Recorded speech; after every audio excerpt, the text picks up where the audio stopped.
Today, I'm unboxing my new iPhone 13 Pro Max.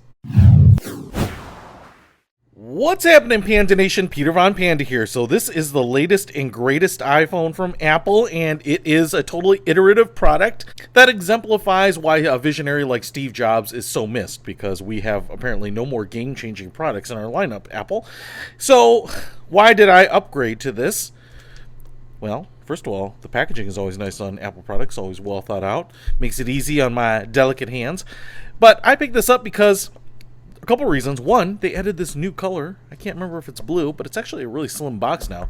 But this is the Pro Max, and one of the things that they did on this is make the cameras better. I will also say that since I've upgraded to the new iOS, my existing phone, my 11, is kind of sluggish. So I'm kind of ticked about that, but I'm kind of excited to get back on a regular phone that won't maybe stutter on videos, especially when I'm video editing. So here it is. Pro Max means this is the biggest one they make, and if I just lift this up, it should come straight out.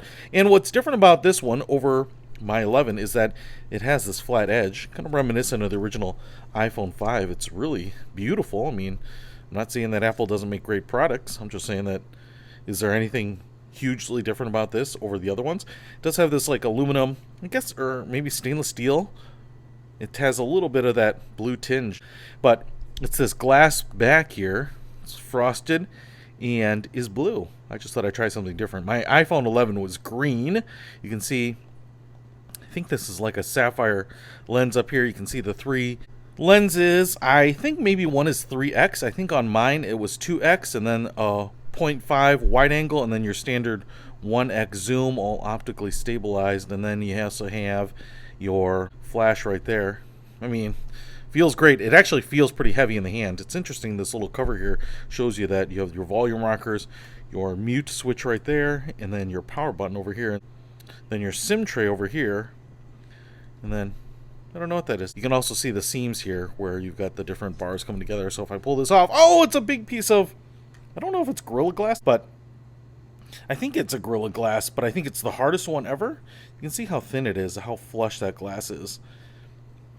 Feels pretty good in the hand, feels just about the same. I will say that my iPhone 11 I think has a rounded edge, and that's going to feel better in the hand because it doesn't kind of cut into the hand quite as much as this does, but it's not like it's uncomfortable. It just feels sharper. You can see the cutouts there for the lightning port and the speaker grill and the microphone. And then we'll have a little notch. You can see that there in the reflection with the Face ID and the front-facing camera. I will say I think the front-facing camera is better on this too, so when I'm filming selfie-like stuff, which is all the time, then that's kind of nice. SIM tray, eject tool right there. And then we also have, lightning cable, but it's a USB Type-C connector on the other end there, so that's a little new as well.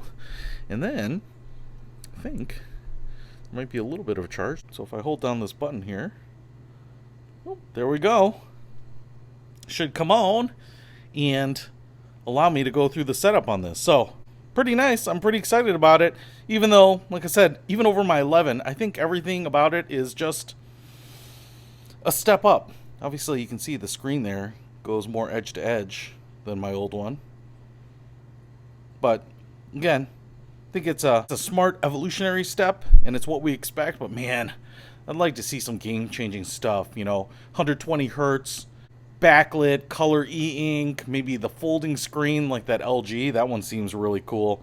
So, until we get another Steve Jobs, like I said, ain't gonna happen. But if you do want the latest and greatest from Apple, here it is.